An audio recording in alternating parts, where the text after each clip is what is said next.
Hello friends, आज हम बात करेंगे ड्रॉपिंग मर्क्यूरी इलेक्ट्रोड के बारे में। ये जो टॉपिक है वो आता है पोलरोग्राफी में, बीफार्म फर्स्ट सेम फार्मास्यूटिकल एनालिसिस में। लास्ट चैप्टर जो है पोलरोग्राफी उसमें आता है, ठीक है। तो यहाँ पे हम आज देखेंगे ये जो टॉपिक है मोस्ट इम्पोर्टेंट टॉपिक है एग्जाम के लिए, और गुजरात में जीटीयू के एग्जाम में ये क्वेश्चन 100% पूछा ही जाता है, ठीक है।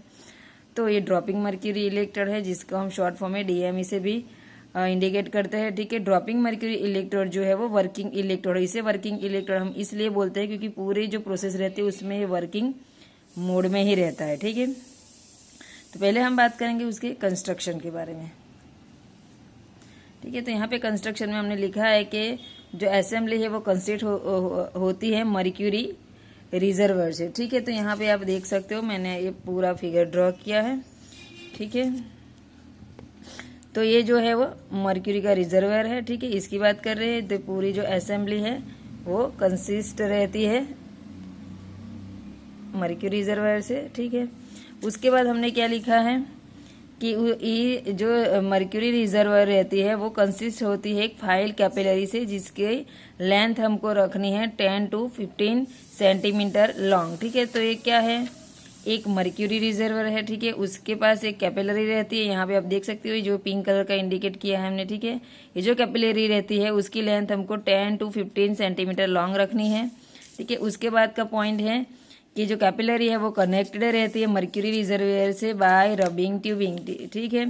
तो आप यहाँ पे देख सकते हो कि जो मर्क्यूरी रिजर्वर है वो यहाँ कैपिलरी से ज्वाइंट है एक रबर ट्यूब से, ठीक है। हमारा थर्ड पॉइंट ये इंडिकेट कर रहा है। उसके बाद है कि हम अननोन सॉल्यूशन रखेंगे इलेक्ट्रोलाइट सेल में, ठीक है। तो यहाँ पे आप देख सकते हो फिगर में कि ये जो यहाँ जो है ग्लास का बना उसमें इलेक्ट्रोलाइट सॉल्यूशन रखेंगे, ठीक है, जो अननोन हो सकता है, और KCl भी उसके साथ रहेगा।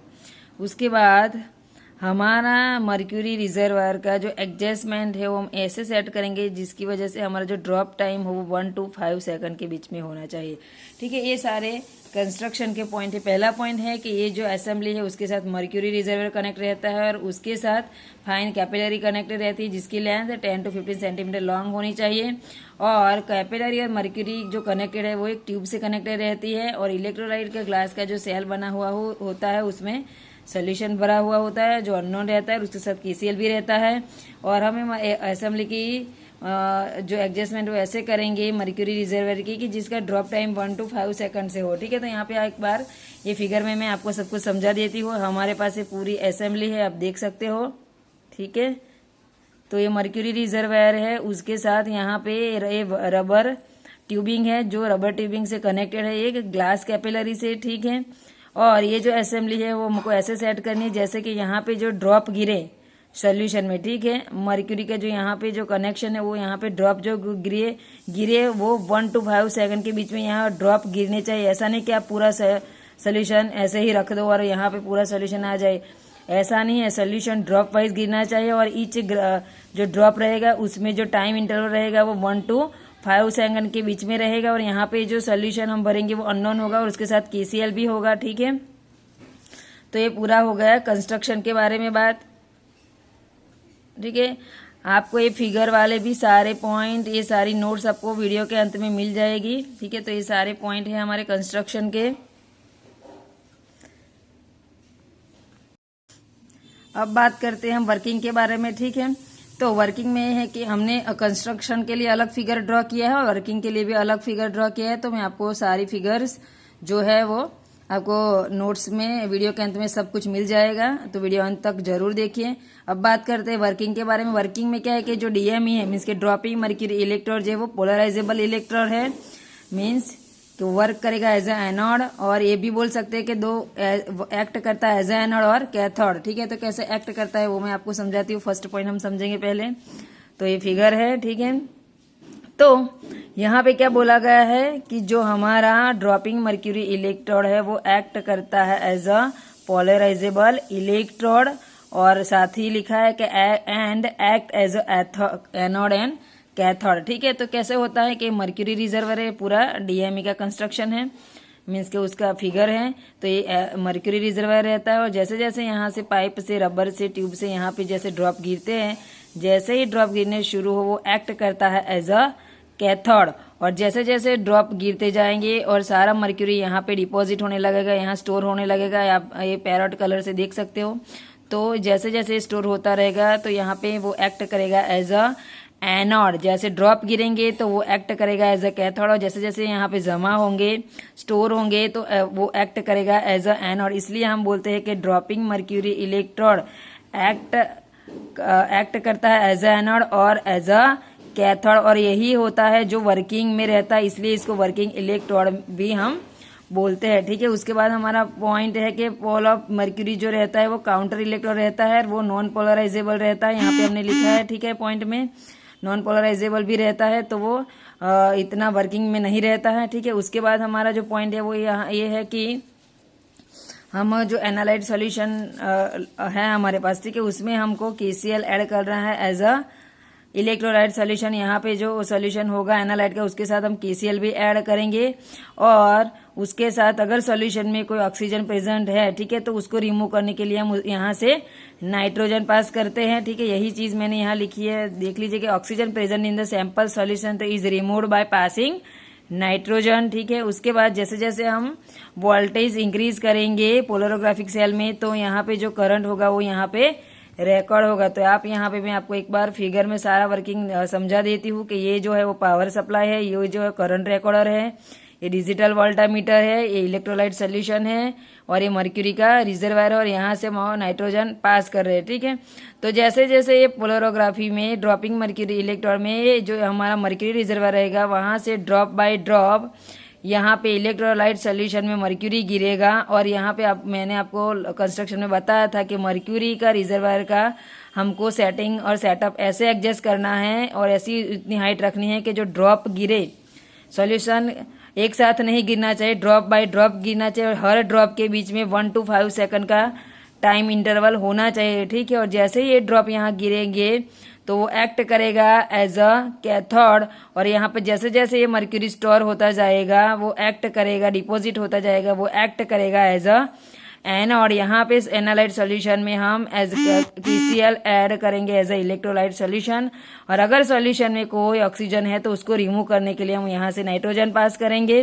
और जैसे जैसे हम वोल्टेज बढ़ाते जाएंगे तो यहाँ पे वो करंट रिकॉर्ड होता जाएगा। यहाँ पे पावर सप्लाई है, वोल्टामीटर है, सब है, तो उसकी हेल्प से यहाँ पे हमारा जो करंट आएगा वो रिकॉर्ड होता जाएगा। ठीक है, और उसके बाद क्या होगा कि हम ग्राफ हमारा जो करंट होगा वो रिकॉर्ड हो जाएगा। तो उसके बाद हम क्या करेंगे, ग्राफ प्लॉट करेंगे, और ग्राफ जो प्लॉट करेंगे वो होगा अप्लाई वोल्टेज एंड करंट के बीच में, और इसको हम बोलेंगे पोलरोग्राम। ठीक है, तो आप यहाँ पे एक तीसरा फिगर मैंने लाई हूँ, तो आप देख सकते हो कि जैसे जैसे हम वोल्टेज बढ़ाते जाएंगे और उसके बाद हमारा करंट रिकॉर्ड होगा, और हम ग्राफ प्लॉट करेंगे करंट एंड वोल्टेज के बीच में। ठीक है, तो मैंने आपको वीडियो में एक चीज समझाई थी लास्ट वीडियो में कि ग्राफ कैसे वर्क करता है। पहले क्या होता है कि जैसे हम वोल्टेज बढ़ाते हैं तो करंट एंड वोल्टेज में यहाँ पे ग्राफ में कोई फर्क नहीं होता। यहाँ पिंक कलर की लाइन देख सकते हैं, कोई फर्क नहीं पड़ता है। लेकिन एक पॉइंट ऐसा आता है कि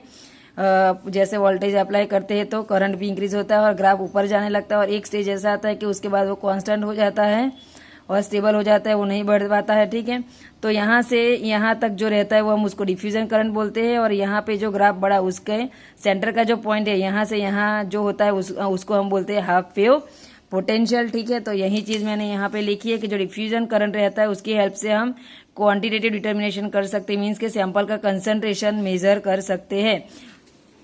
ठीक है, तो कैसे यहाँ ग्राफ में देखिए कि जो डिफ्यूजन करंट है उसकी हेल्प से हम सैंपल का कंसंट्रेशन मेजर कर सकते हैं, और वो हमारा रहेगा क्वांटिटेटिव डिटर्मिनेशन।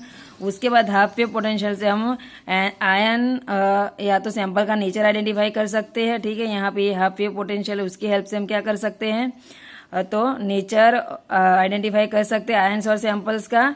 ठीक है, वो रहेगा हमारा क्वालिटेटिव एनालिसिस। अब देखते हैं हम डीएमई के एडवांटेजेस। एडवांटेजेस में पहला एडवांटेजेस है कि सरफेस एरिया इज रिप्रोड्यूसिबल। ठीक है, दूसरा है कि electrode can be extending and so eliminates poisoning effect.